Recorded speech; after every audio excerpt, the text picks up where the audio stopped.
Aleluia. A paz do Senhor Jesus, amém? A paz do Senhor para você que está em casa, participando desse culto pela internet. Que Deus possa nos transformar mais uma vez de dentro para fora. Quando nós temos uma transformação exterior e ela não vem de dentro para fora, a gente não sustenta aquilo por muito tempo. Porque na verdade, o que está dentro de nós vai acabar se revelando. Por mais que a gente tente esconder, se não transformar de dentro para fora, vai acabar aparecendo. Você está entendendo? Acaba sendo revelado. A gente acaba, quando se menos espera, acaba cometendo alguma atitude, alguma coisa que vai revelar o que está realmente lá dentro de nós. Mas quando Deus transforma de dentro para fora, as coisas são diferentes. O exterior vai refletir o que está lá dentro. Então a gente vai sempre produzir os frutos do Espírito, estaremos cheios do Espírito Santo, amém? Que Deus possa fazer isso em nós todos os dias. Queridos, já foi dito, já foi falado, aqui o trabalho de ontem foi uma bênção, né? Mas semana que vem continua, sábado que vem, então tem aí mais um dia para o bazar acontecer. E vale aqui lembrar os irmãos que estão em casa, convide seus amigos, seus familiares. Para o próximo sábado, dia 22, né? Haverá novamente o bazar, tem novas coisas que chegou, as irmãs falaram que já chegou outras novidades. Então, passa aqui, contribui com essa obra, R$1, R$2, R$3. Leva uma coisinha, se puder levar um pouquinho mais, a partir de R$20 você vai participar de um sorteio. Os irmãos viram aí o anúncio, só estou reforçando porque foi um trabalho muito bacana, foi muito bom. Quero parabenizar a equipe que trabalhou, os irmãos que vieram aqui ajudar, colaborar. Que Deus abençoe. Queridos, e é isso. A igreja segue caminhando. Hoje sentindo muita falta, né? Muitos irmãos, né? Choveu bem na hora do culto. E acabou que os irmãos também estão em casa por causa dessa gripe. Eu confesso, estou um pouco gripado também, minha voz está bem rouca. Depois vou até pedir para os irmãos trazer um pouquinho de água para mim, que está arranhando a minha garganta. E eu vou tentar falar até o final. Se eu não conseguir, a gente canta e termina em nome de Jesus. Amém? Mas Deus vai dar graça. Queridos, hoje nós queremos falar um pouco, estava lendo à tarde, a carta de Paulo aos Colossenses. É uma cartinha muito pequena, eu quero te sugerir que você leia. Você pode ler depois do culto. Chegar em casa antes de você dormir, dá tempo de você ler. Uma carta muito pequena. Você vai entender melhor a mensagem que a gente vai trazer nessa noite. 4 capítulos, pequenininho. Uma carta que você lê rapidinho.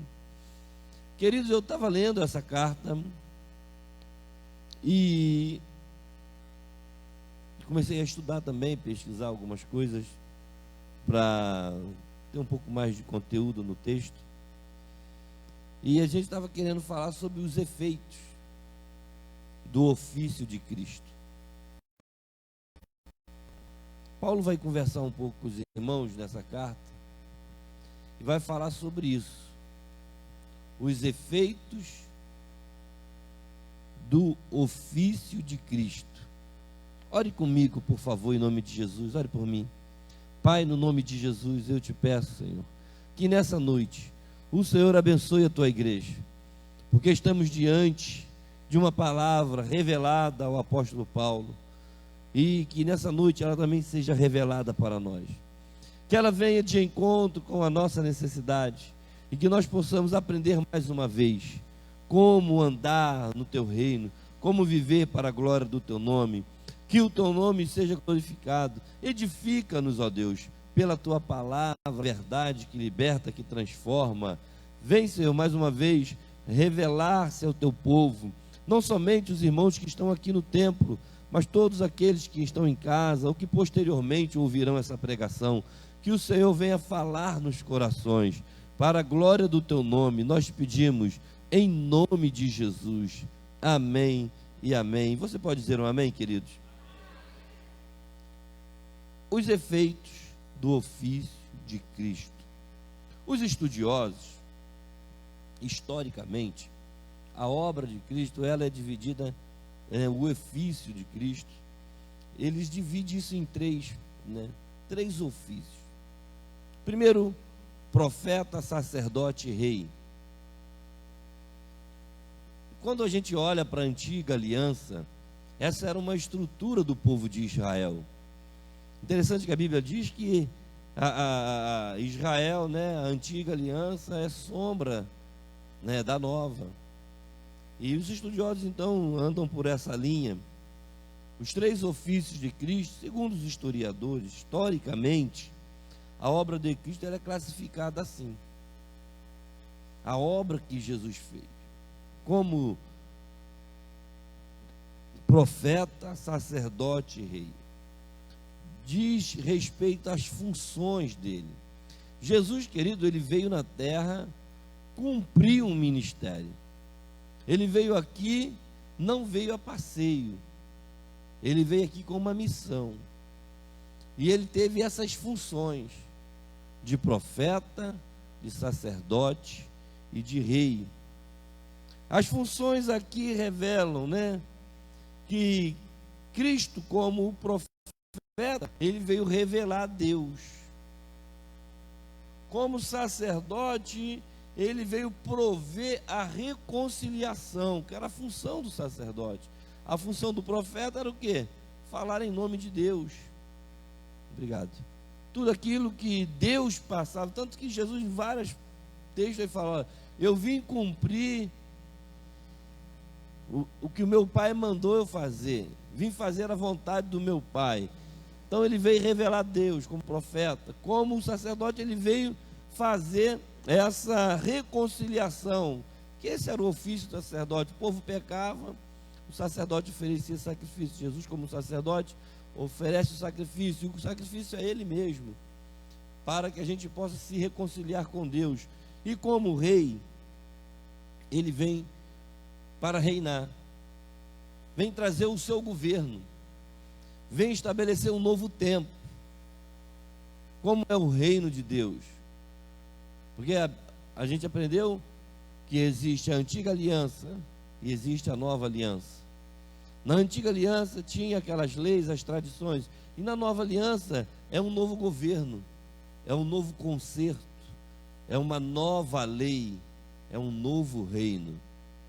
Então Jesus agora, além de profeta, além de sacerdote, também é rei, porque ele também traz o seu reino. Ele estabelece o seu reino, ele reina sobre os seus servos, sobre os seus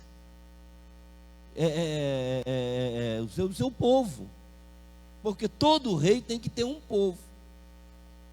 Se ele não tem um povo, ele não reina. Se ele não tem um povo, ele é destronado. Vai reinar sobre quem? Se Jesus tem povo, ele é rei.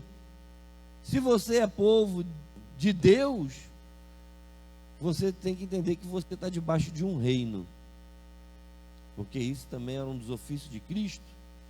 E aí o tema da mensagem é os efeitos do ofício de Cristo. E aí quando a gente lê essa carta de Paulo aos irmãos de Colosso, na cidade de Colosso, a gente vai entender e ver o que está acontecendo por ali. Mas a primeira pergunta que eu quero deixar para a igreja é: você sabe em que posição você está dentro da grande obra de Cristo?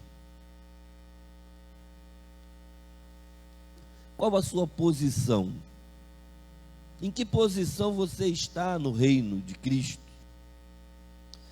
Cristo veio fazer uma grande obra, e Ele está fazendo uma grande obra na nossa vida, no nosso país, na humanidade. Qual a tua posição na grande obra de Cristo? Você sabe o que significa a obra de Cristo em todas as dimensões do que ele fez na cruz? Acontece na cruz muitas coisas.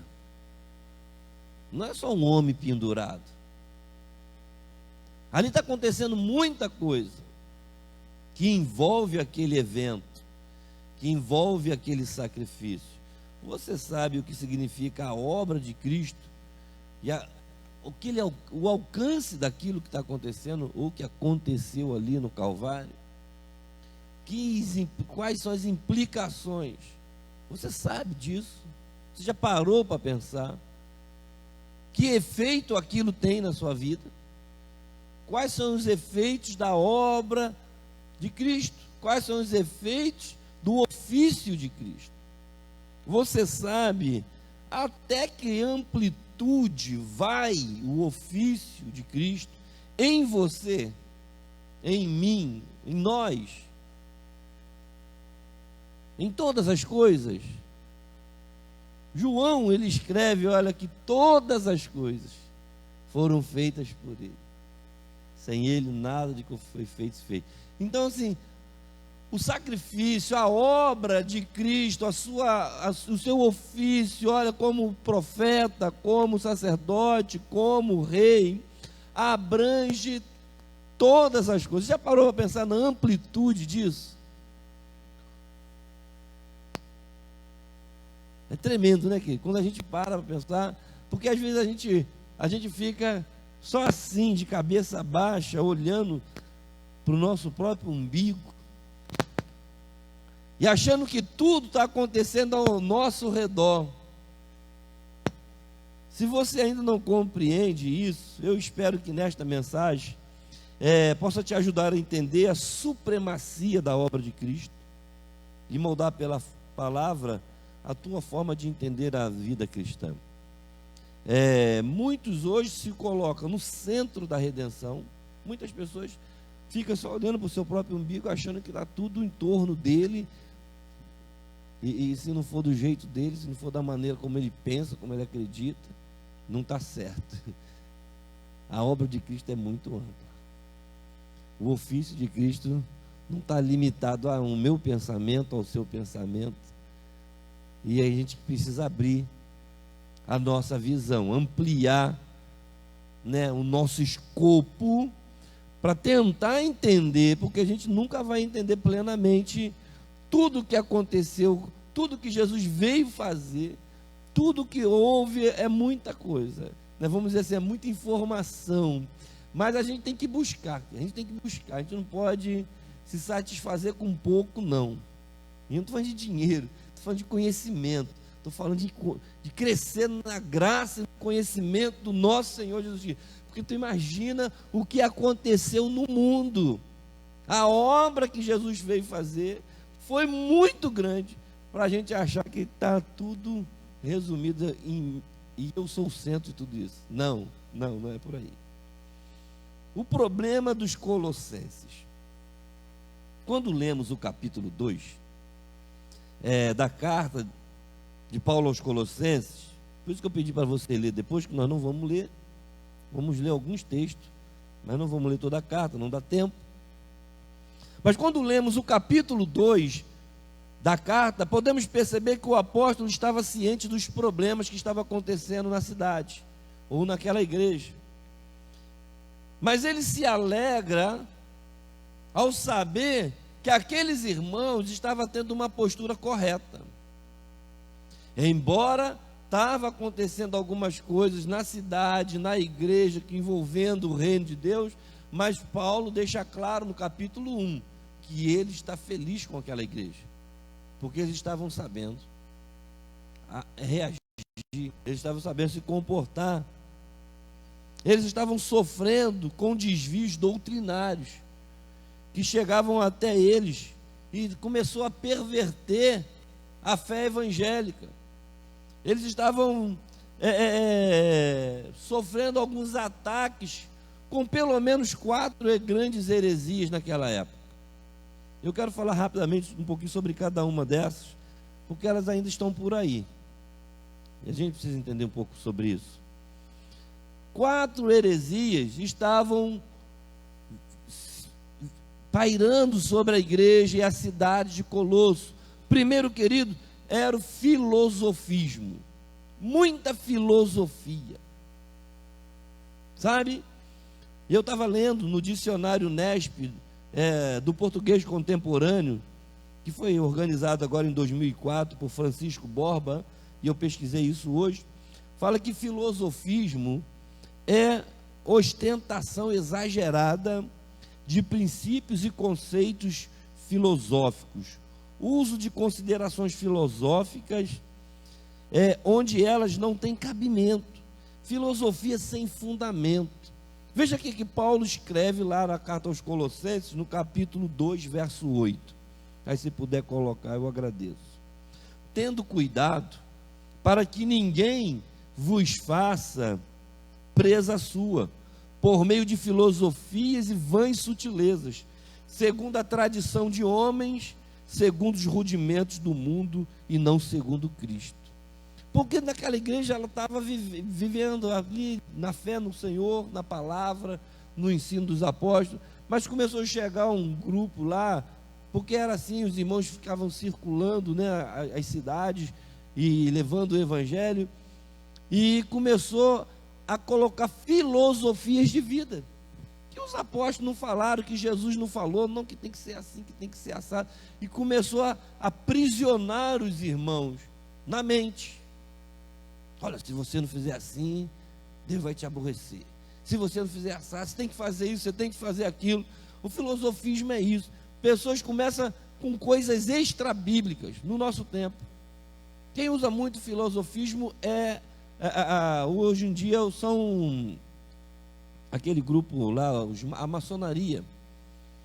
É uma estrutura muito grande.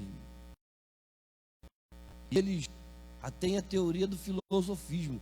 Então eles ali desenvolvem toda uma cultura, né? Um conhecimento de gnosticismo e toda uma estrutura, e prende as pessoas na mente com filosofias de vida.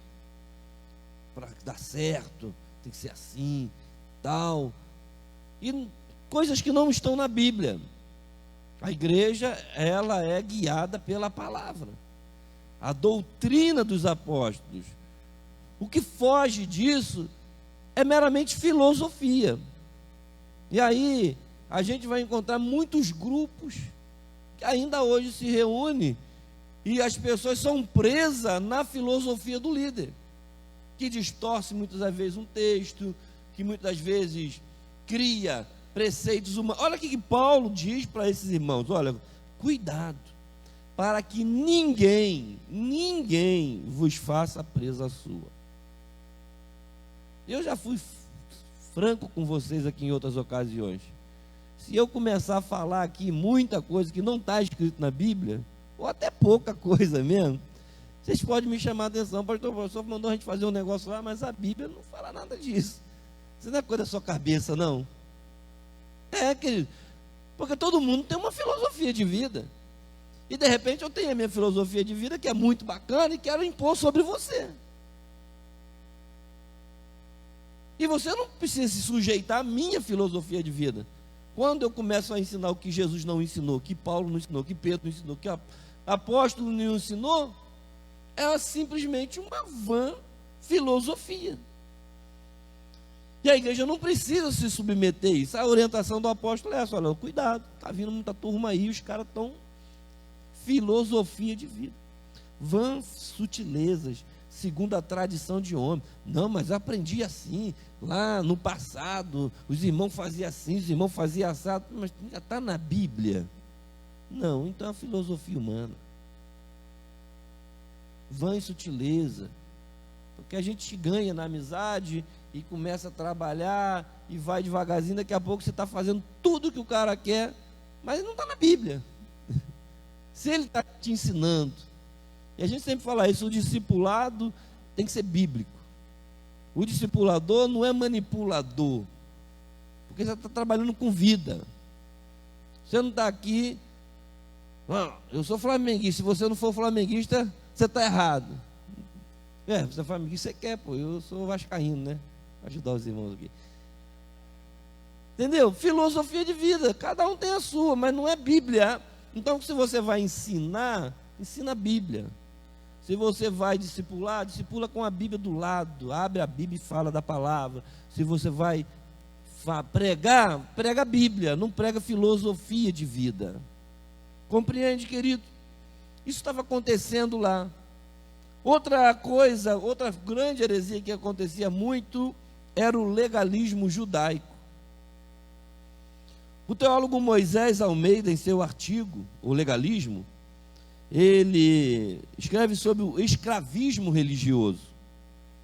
Ele define o termo como todo sistema de regras, expectativas ou regulamentos que condiciona a salvação ao esforço humano de agradar a Deus, como uma recompensa por desempenho. O legalismo é o meio humano de tentar, através da obediência de regras de homens, ser aceito e amado por Deus, anulando a graça misericordiosa. É isso.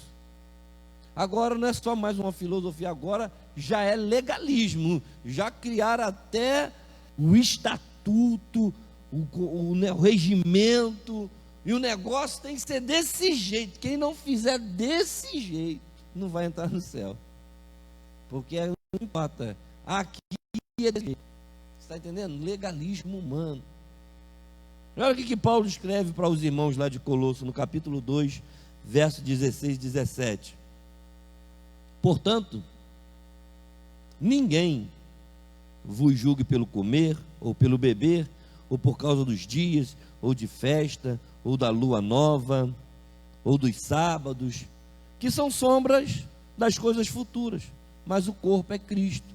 O legalismo judaico, querido, ele chegava na igreja, aqueles irmãos mais religiosos, mais, entendedor da lei, normalmente era um judeu, convertido ao cristianismo, e ele começava a falar, não, tem que guardar o sábado, não pode comer carne de porco, não, porque não tem que celebrar a festa do tabernáculo, tem que fazer a festa da Páscoa, tem que fazer isso, tem que usar aquilo, tem que fazer isso, porque o povo de Deus faz isso, e a igreja também tem que fazer isso, e começava aquele negócio, uma perturbação no meio do povo de Deus, e não pode comer isso, não pode fazer isso, tem que guardar esse dia, e não pode fazer aquilo, simplesmente legalismo judaico. Paulo então vai dizer para a igreja de Colosso, olha, cuidado com esse negócio, não aceita isso, ninguém vos julgue pelo comer ou pelo beber, nós somos o corpo de Cristo, nós somos livres dessas coisas, do legalismo judaico. Isso está muito claro, isso ficou muito claro para a igreja, mas isso está por aí. Você deve conhecer algum movimento assim. Você vai ficar debatendo com essas pessoas, você vai ficar discutindo com essas pessoas, eles são legalistas, eles querem viver assim, se sente bem. Tem pessoas que gostam de ser escravo, tem escravo que não quer ser livre, tem pessoas que gostam de viver debaixo do jugo da servidão, mas Jesus nos trouxe para a liberdade, porque nós somos o corpo de Cristo. Então, querido, está escrito na Bíblia, pastor, que não pode fazer isso? Tá, não está. Jesus não falou, os apóstolos não falaram. Então, meu irmão, é legalismo. Estão tentando te botar na tua cabeça que se você não guardar isso, se você comer aquilo, se você beber aquilo outro, você vai para o inferno. A Bíblia não fala nada disso. Então, cuidado. São coisas que estavam acontecendo. Outra grande heresia que estava lá acontecendo na igreja é o misticismo. Isso aqui é terrível. Misticismo. E a gente, hoje em dia, tem até que ter cuidado quando vai falar sobre isso, porque o Brasil é um país místico demais. Meu Deus do céu.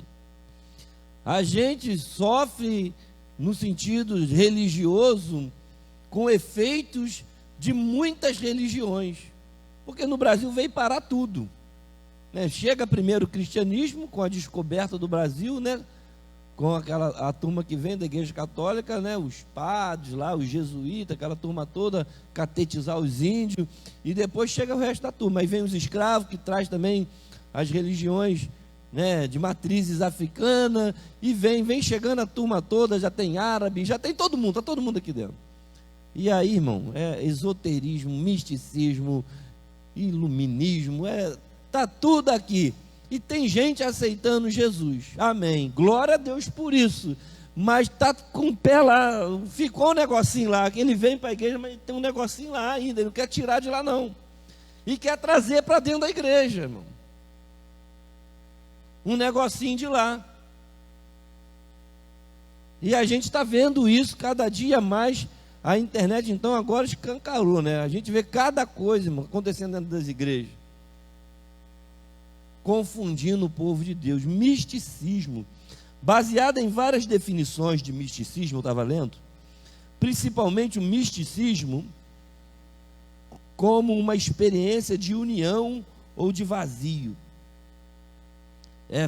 Existem várias definições, mas vamos tentar trazer para o lado mais, para a gente entender. Misticismo como um estado alterado de consciência que é adquirido de uma forma religiosa. Misticismo como uma visão ou intuição. Misticismo como uma via de transformação. O misticismo pode ser encontrado em várias culturas e tradições religiosas, tanto em religiões populares, quanto em religiões organizadas. Essas tradições incluem práticas que induzem a experiências místicas ou religiosas, mas também padrões éticos e práticas para fortalecer o autocontrole e integrar a experiência mística na vida diária. Dan Merkur observa, no entanto, que as práticas místicas são sempre separadas das práticas religiosas diárias, e são restritas e especialistas religiosos como monges, sacerdotes e renunciantes. Então, existe aquele crente, aquele místico, que ele acha que para ser crente em Jesus tem que ter um negócio, tem que ter um mistério, um manto, tem que ter um troço, irmão, como diz o Helder, tem que ter um troço. É místico, o negócio é místico, irmão. Vai descer, vai subir e tal, aquela coisa toda, que vai virar, e tem que tocar. Calma, é que o anjo, que o varão, eu estou falando que é complicado você falar, porque isso parece que Jesus era místico. Não, querido. O evangelho, ele é real, o evangelho é prático, o evangelho é transformador, ele é espiritual sim, vem do alto, mas é pé no chão. Jesus veio aqui como homem, andou como homem, venceu a tentação, falou que a gente vai vencer, que a gente tem que lutar, e que a gente tem que confiar nele, que ele vai voltar. Mas muitas experiências místicas que são introduzidas hoje na fé cristã não tem nada a ver com a Bíblia. Você não vê essas experiências na Bíblia. Veja que o misticismo ocidental, o nosso, fala de religião de mistérios. Um exemplo aqui de uma história de uma deusa. Os mistérios de Eleusis eram cerimônias anuais de iniciação aos cultos de Deméter e Perséfone. Eram realizados secretamente em Eleusis, perto de Atenas, na Grécia Antiga. Os mistérios começaram por volta de 1600 a.C., na civilização micênica, e continuaram por mais de 2000 anos. Se tornaram um grande festival durante o período helenístico e posteriormente se expandiu para Roma. Numerosos acadêmicos propuseram que o poder dos mistérios de Eleusis vinha da ingestão de bebidas ciceona, como substâncias enteógenas. Veja bem, começaram tipo assim, olha, o negócio vai funcionar, mas você tem que tomar um negócio disso aqui, né? Hoje a gente tem aí essa religião aí, né? O chá de Santo Daime. Então, sabe, Deus vai descer, mas você tem que fazer alguma coisa. É o toque, sabe? Tem pessoas que eles só acreditam que Deus está na casa se acontecer um negócio, irmão. E para acontecer um negócio, os caras estão apelando. É água, é flor, é sal, é um monte de coisas que vão botando no culto para, tipo assanhar a fé das pessoas. Então eles acreditavam que, olha, você vai ter uma experiência com Deus se você beber desse negócio, se você tocar nesse negócio. Ó, vai passar a sombra, a turma toda lá querendo que a sombra toca neles. Aí vai acontecer o milagre. Ó, passa aqui debaixo do negócio aqui, e todo mundo tem que passar debaixo daquela cruz. E vai acontecer isso, todo mundo vai lá querendo experiências com Deus através de coisas, de objetos. Querido, a Bíblia traz algumas coisas que nós temos ali, por exemplo, dentro dessa área, né, que se você fosse falar de atos proféticos e essas coisas assim, a Bíblia traz a ceia do Senhor, que você come e bebe do corpo, que representa o corpo de Cristo. Toda vez que comerdes esse pão, então a gente sabe que aquilo ali não é o corpo de Cristo, a gente sabe que aquilo ali não é o sangue de Cristo, mas o Senhor nos mandou fazer, está escrito na Bíblia. Então a gente vai fazer esse ritual. O batismo, que é um rito que o Senhor mandou fazer, e de batizai. Então é um rito que a igreja vai fazer, porque Ele mandou fazer. A unção com o óleo, olha, tem alguém enfermo? Chama os presbíteros, ora, unge. Quem cura não é unção, é a oração. A oração sarará o doente, e havendo pecado serão perdoados, que confessar e deixa, né? Deus vai sarar. Então, aí você tem pelo menos esses 3 ritos, esses 3, vamos dizer assim, pastor, isso é meio místico também, né? Ungir, mas está na Bíblia, Jesus mandou fazer, os apóstolos mandaram fazer, o batismo Ele mandou fazer, a ceia Ele mandou fazer, são ordenanças. Agora tem um monte de coisa que a gente vê por aí acontecendo que não está na Bíblia, que veio de lá, não sei de onde, que o cara trouxe, funcionou e ele está fazendo. Olha o que Paulo escreve aos Colossenses, capítulo 2, verso 18. Ninguém vos domine a seu bel prazer, com pretexto de humildade e culto dos anjos, metendo-se em coisas que não viu, estando debalde inchado na sua carnal compreensão. O camarada, ele inventa um negócio lá, da ideia dele, é coisa da mente dele. Ele acha que se o povo fizer aquilo, vai dar certo, Deus vai fazer. Coisa da mente dele. Você está compreendendo? E a gente tem que fugir dessas coisas, porque é coisa do bel prazer dele. Ele acha que se o povo tocar, se beber daquela água, se tocar nisso aqui, se passar por aqui, e se andar aqui, e se derramar aqui, e se pular aqui, vai acontecer um negócio. Aí o povo é místico, né? O povo tudo leva um negócio para casa e faz aquela coisa toda. É só a graça de Jesus. Isso, queridos, só vem trazer problema para a igreja. Outra coisa, o ascetismo. Era uma outra heresia também que tinha na igreja. Ou asceticismo, né? Ascetismo ou asceticismo. Os praticantes dessa filosofia de vida acreditam que o corpo material é fonte de grandes males e nele está ausente a divindade. Por essa razão, ele deve ser desprezado e excluído das nossas metas elevadas. Tudo que está relacionado ao corpo, com as impressões despertadas por estímulos internos ou externos, impulsos naturais, as paixões, as delícias da carne, bem como qualquer tipo de prazer, deve ser igualmente desconsiderado e renegado, pois assim torna-se possível conquistar o saber. Então, olha, o corpo não presta, irmão. Olha o corpo, cuidado com o corpo. Né? O cara escreveu, né? O que o corpo faz, a alma perdoa. É mais ou menos assim que eles pensavam. Então, cuidado com o corpo não presta, não dá confiança para o corpo. Aí, querido, começa a vir os ascetas, pregam o autocontrole, o comedimento diante dos deleites e das sensações despertadas pelas distrações proporcionadas pela vida material. Até que tudo bem. Os que atingem o exercício da austeridade se consideram praticantes das virtudes da alma e alimentam o propósito de conquistar uma condição espiritual mais elevada. O camarada é acima dos outros, ele é mais espiritual porque ele venceu os prazeres da carne. Eita Deus!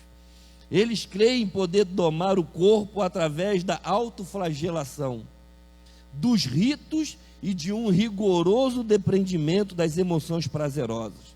Para essas pessoas, o corpo puro leva naturalmente à expiação do espírito.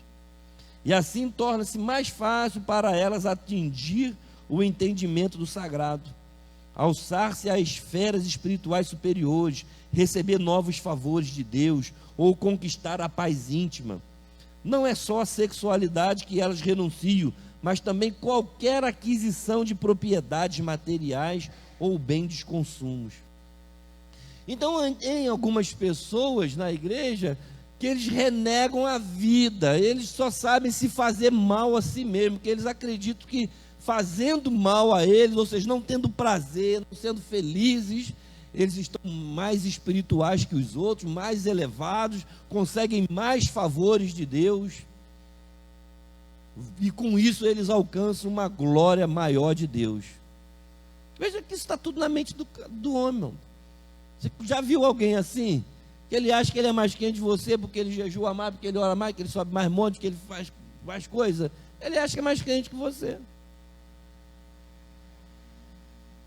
Não que não deva orar, não que não deva jejuar. E a gente vai até jejuar, já falei aqui do propósito da oração do jejum. Não que não deva, mas não é isso que vai te salvar. Não é isso que vai te tornar mais espiritual do que ninguém.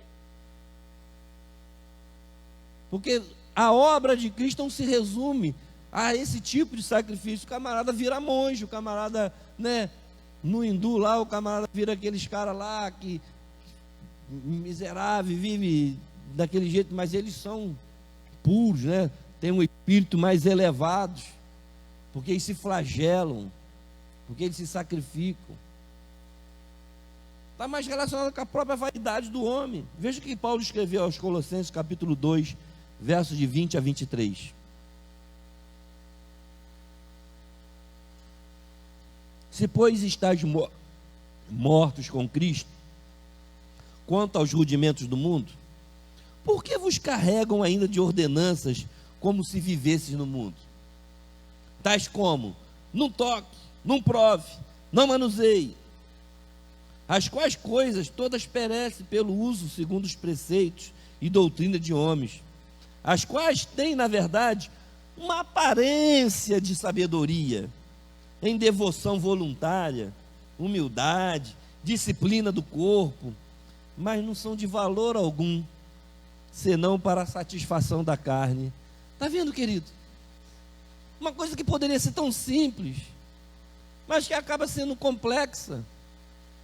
Porque Jesus mandou orar, Jesus mandou renunciar os prazeres da carne, Jesus mandou jejuar, Jesus mandou sacrificar o corpo, a alma, o espírito, mas não simplesmente por uma mera vaidade, ou achando que isso vai te tornar superior a alguém, que isso vai te trazer mais favores de Deus. Veja que Paulo está dizendo, as quais têm, na verdade, até coisa boa, na verdade, uma aparência de sabedoria.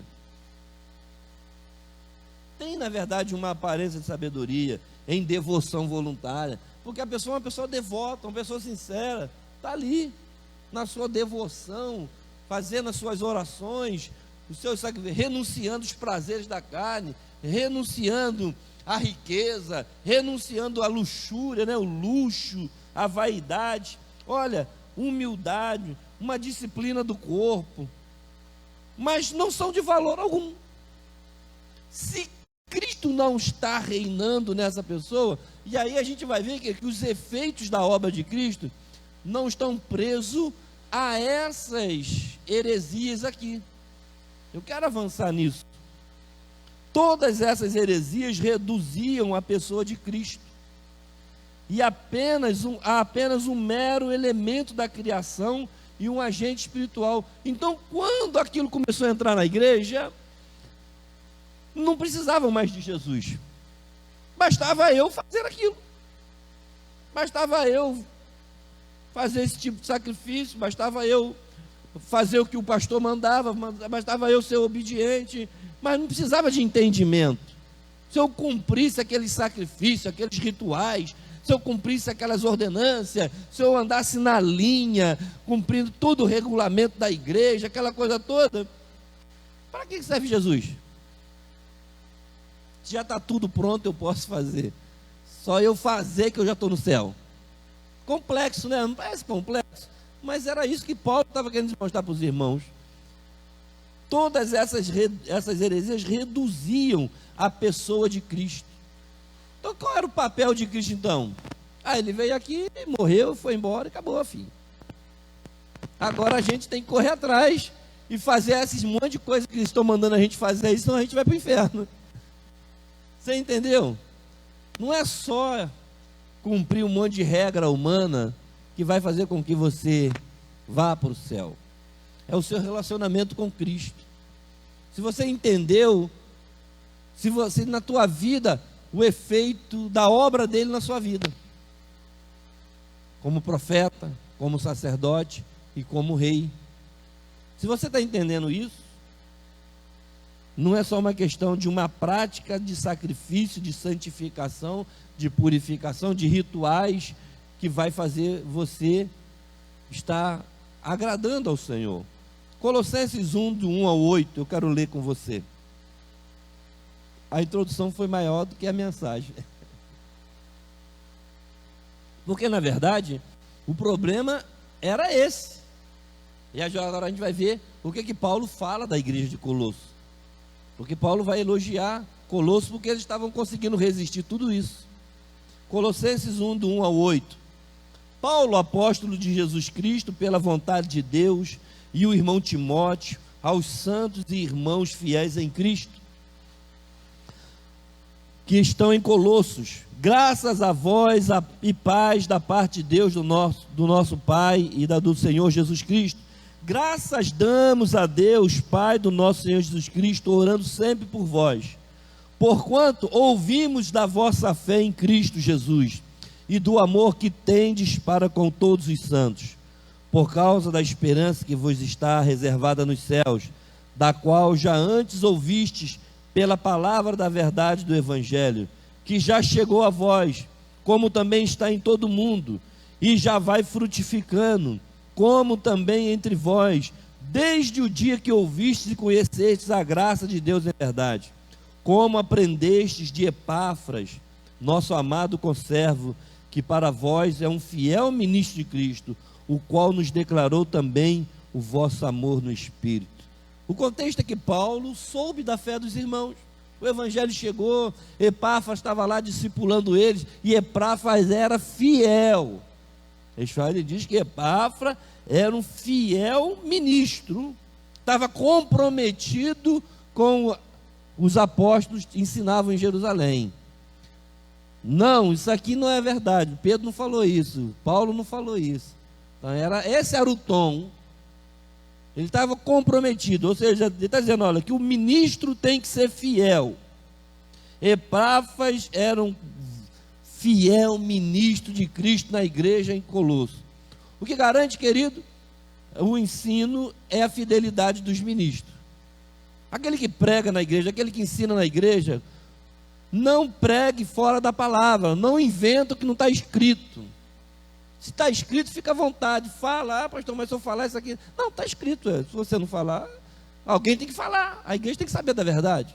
Agora, se não está em Cristo, não inventa, né? Olha só, Paulo soube acerca da fé deles, se alegrou dos frutos que eles produziam e os lembra que estes frutos eles eram resultados de uma doutrina correta do Evangelho. Querido, se a gente anda na palavra, se a gente tem uma doutrina correta, um ensino correto, a gente vai dar bons frutos. É isso que Paulo está dizendo da igreja de Colosso. Significa que a correta compreensão da supremacia da obra de Cristo, quando você entende verdadeiramente o que Jesus fez, você tem uma postura diferente, você anda de forma correta, logo os seus frutos vão ser evidenciados. O desejo do coração de Paulo era um verdadeiro crescimento da igreja, que eles desenvolvessem na fé, isso iria produzir grandes frutos. Veja que eles precisavam conhecer a vontade de Deus. Irmãos, isso é um grande paradigma, porque nós temos que quebrar, porque às vezes a gente só faz a vontade das pessoas e não faz a vontade de Deus. E a gente tem que saber de verdade qual é a vontade de Deus. Porque a gente sabe que quando você vai, muitas vezes, as pessoas, elas seguem os líderes.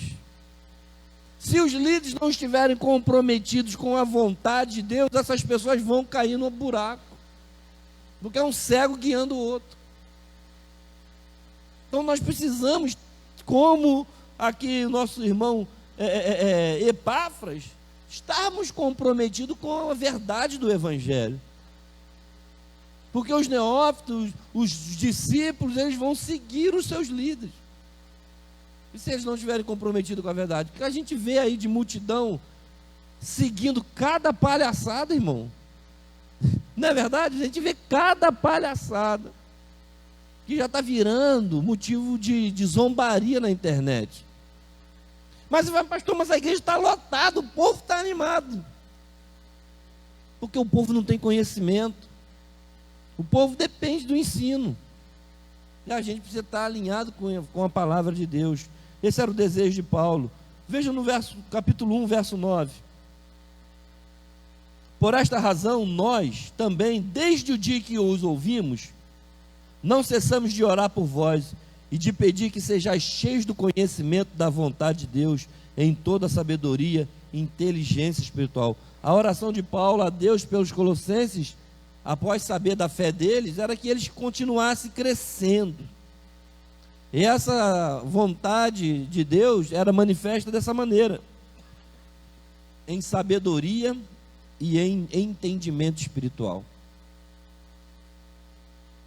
Então nós precisamos, querido, ter sabedoria para fazer a obra de Deus. Precisamos ter entendimento espiritual para não misturar. Tem muita coisa misturada no meio da igreja, e que a gente se livra de tudo isso. Colossenses 1:10. Já vamos terminar.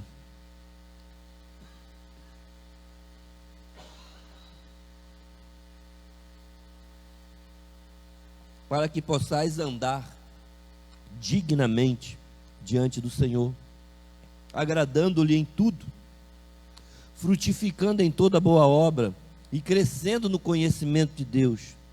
A resposta da oração de Paulo era que eles pudessem viver de modo digno do Senhor. Então, o efeito da obra de Cristo em nossa vida nos fará andar de modo digno de ser chamado cristão. Olha, a gente precisa andar como Cristo quer que a gente anda, porque Ele não é governador, Ele não é o rei. Se Ele reina, Ele me manda. E o que Ele mandou eu fazer? Eu tenho que andar dessa maneira. Isso é que Paulo está dizendo. Eu estou orando para que vocês possam andar dignamente diante do Senhor, agradando-lhe em tudo. Às vezes a pessoa só quer agradar a Deus até aqui. Mas o Senhor mandou fazer isso aqui também, varão. Ah, não, varão, mas isso aí é difícil, né? Isso aí não precisa, né? Mas está escrito, o Senhor falou que a gente tem que fazer o que o Senhor mandou. Às vezes as pessoas fazem o que os homens mandam, mas não fazem o que Deus manda. Vê que a distorção está desse nível.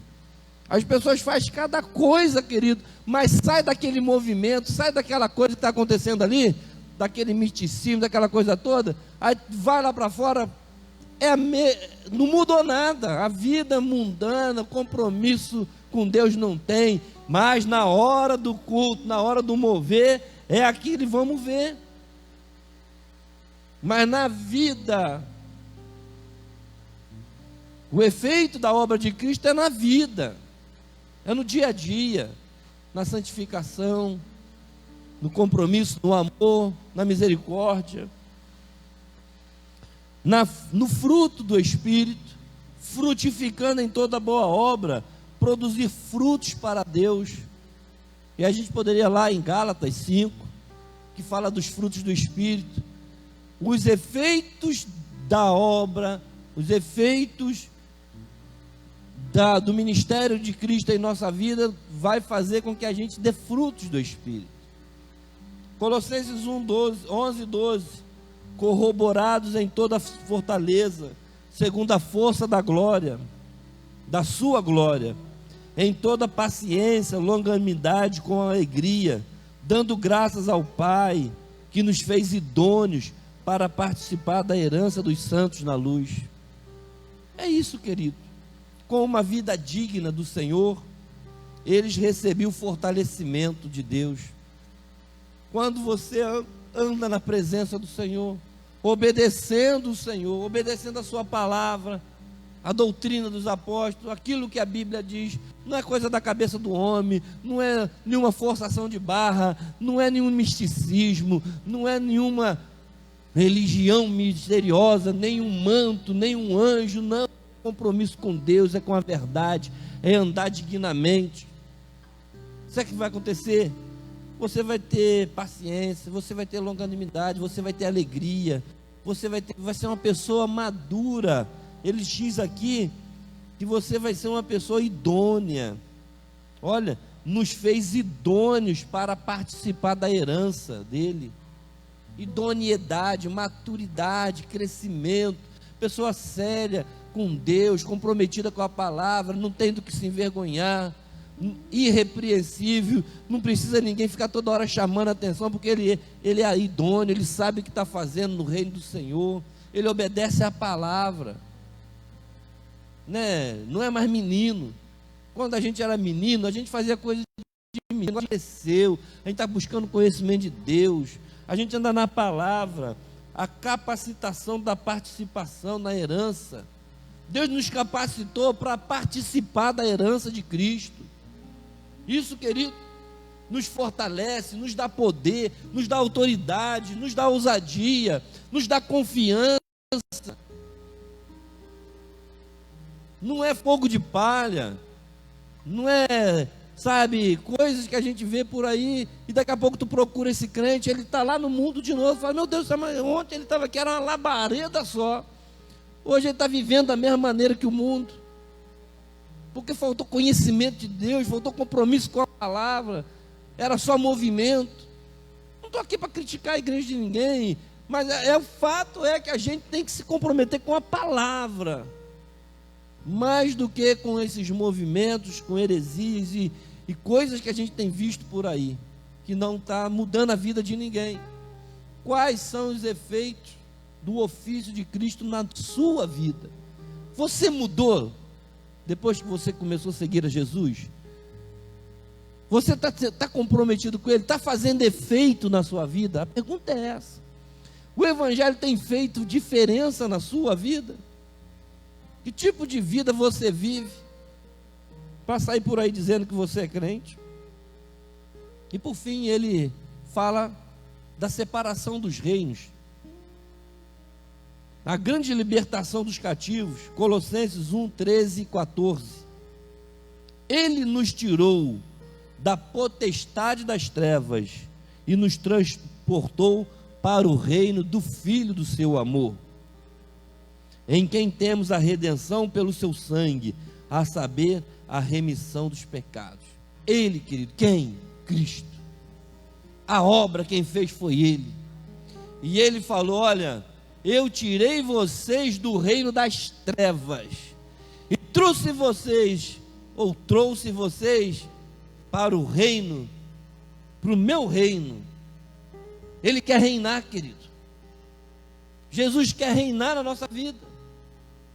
Se a gente está no reino dele, a gente tem que obedecê-lo. Ele nos libertou. A gente estava preso nesses dogmas, a gente estava preso nessas filosofias, a gente estava preso nesses misticismos, a gente tinha medo, quando passava na frente do cemitério, fazia o sinal da cruz, porque tinha medo de defunto, tinha medo de cemitério, via um despacho na encruzilhada, tinha medo, tudo misticismo, e tinha folha de arruda, trevo de 4 folhas, negócio assim, tinha negócio do pé de coelho atrás da porta, sal grosso, alho, não sei o que, tinha medo de lobisomem, mula sem cabeça, a gente tinha medo, mas ele nos tirou do medo, ele nos revelou a verdade. Olha, você está no meu reino você é livre.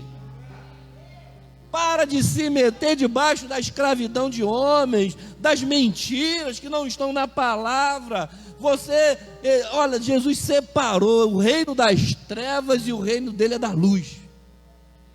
A gente precisa conhecer a luz. A gente precisa de ter revelação, conhecimento da palavra. Senão a gente é enganado, a gente é enrolado. Qual mãe nunca botou medo no filho, né? Olha, está relampeando, guarda a colher, guarda a faca, cobre o espelho, aquela coisa toda. Porque botaram medo neles. Tem gente que serve Jesus, querido, não veio aqui para nos botar medo, não. Ele veio para nos libertar, para nos livrar da maldição, para nos livrar do medo. Ele dividiu o reino. Existe o reino das trevas. No reino das trevas é medo, é pavor, é escravidão, sabe, essas expressões aí. Agora no meu reino não, meu reino é liberdade, é luz, é só obedecer a palavra. Eu falei com você, então obedece. Está no reino? Você está no reino de Jesus, amém? Vamos fazer o que Jesus mandou, querido. Vamos pegar a nossa cruz. Está escrito na palavra, pastor, está na palavra, pastor, está na palavra, meu filho, vamos fazer, está na palavra. O Senhor nos mandou fazer, Ele nos mandou fazer. Agora não está na palavra, deixa isso para lá, irmão, fica perdendo tempo com isso não, com esses debates inúteis, não está na palavra, isso é coisa de homem, deixa para lá. Eles querem viver na escravidão, deixa eles viver na escravidão, vamos viver na palavra, na luz, naquilo que Jesus trouxe para nós. Deus nos libertou do poder das trevas e nos trouxe para o reino do Filho do seu amor. Você só precisa amar, você só precisa obedecer a Jesus, você só precisa ser fiel, se santificar, andar na palavra. Amém, queridos? Eu quero te convidar a se colocar de pé em nome de Jesus. Não precisa ter medo do diabo. Ame a Jesus, viva com Ele. O diabo está derrotado. Não tenha medo de assombração, seta que voa ao meio-dia, né? Mortandade na escuridão. Eita, tem medo dessas coisas. Você tem Cristo, que fez uma obra tremenda na cruz para te livrar de tudo isso e viver debaixo da bênção, viver debaixo da liberdade do Espírito. Se não está na palavra, deixa para lá. Vamos nos apegar à verdade, ao Evangelho do nosso Senhor, à doutrina dos apóstolos e obedecer a palavra. Amém, queridos? Que Deus fale melhor no seu coração. Você que está em casa, se apegue ao Senhor, se apegue à sua palavra. Você que prega, você que ensina, você que discipula, você que está comprometido com o reino de Deus, pregue a palavra, ensina a palavra, liberte as pessoas da escravidão, das mentiras do diabo, porque essa é a nossa missão, como Epáfra, ser um fiel ministro do Senhor, andar na palavra do Senhor. Que Deus fale melhor no seu coração. Que ore comigo em nome de Jesus. Ore comigo nesse momento. Pai, em nome de Jesus, nós te agradecemos, Senhor, por chegar nesse lugar. Sabemos, ó Deus, que Muitos ainda estão presos, ó Pai. Muitos estão presos nas filosofias, estão presos no medo, estão presos nos dogmas humanos, estão presos na tradição dos pais, estão presos, ó Pai querido, nas mentiras. Mas em nome de Jesus, nós repreendemos agora, Pai querido, essa escravidão, porque se o Filho do homem libertar, verdadeiramente sereis livres. Senhor, e o Senhor nos liberta pela palavra. Conhecereis a verdade e a verdade vos libertará. Senhor, nós queremos conhecer-te mais, conhecer-te mais. Nós queremos conhecer-te mais. Vem, Espírito Santo, nesse lugar e traz revelação pela palavra. Fala profeticamente com o teu povo. Revela, Pai. Revela-se, Senhor Jesus, a tua igreja mais uma vez. Porque o Senhor veio para isso, para nos conectar com o Pai, para nos mostrar o Pai, para nos dar revelação. O Senhor veio trazer, ó Deus, um livramento. O Senhor veio nos trazer um novo reino. O Senhor veio nos trazer a liberdade. Por isso, ó Pai, nós te pedimos no nome de Jesus, que toda mente, que todo pensamento esteja cativo à tua palavra, e que nenhum mal venha chegar sobre a casa dos teus filhos, nenhuma mentira do diabo, nenhum misticismo, nenhuma filosofia humana, nenhum esoterismo, nada disso, ó Pai, mas somente a tua palavra possa reinar, que reina o Senhor, pelo poder que há na tua palavra. Senhor, em nome de Jesus, que o Senhor levante obreiros fiéis, que o Senhor nos envie trabalhadores, homens fiéis ao Senhor, à palavra, como foi Epáfra, comprometido com a verdade, que possa fazer discípulos de verdade, que possa pregar a verdade, que possa ensinar a verdade, que o Senhor nos aperfeiçoe, ó Pai, na tua palavra, no conhecimento, para que nós possamos dar frutos, e que os nossos frutos permaneçam, ó Pai, para a glória do teu nome. Nós te pedimos, Senhor, em nome de Jesus. Em nome de Jesus, vá, Senhor, trabalhando na mente, no coração do teu povo nessa noite, ó Pai. Em nome de Jesus. Em nome de Jesus. Você pode aplaudir ao Senhor Jesus, querido.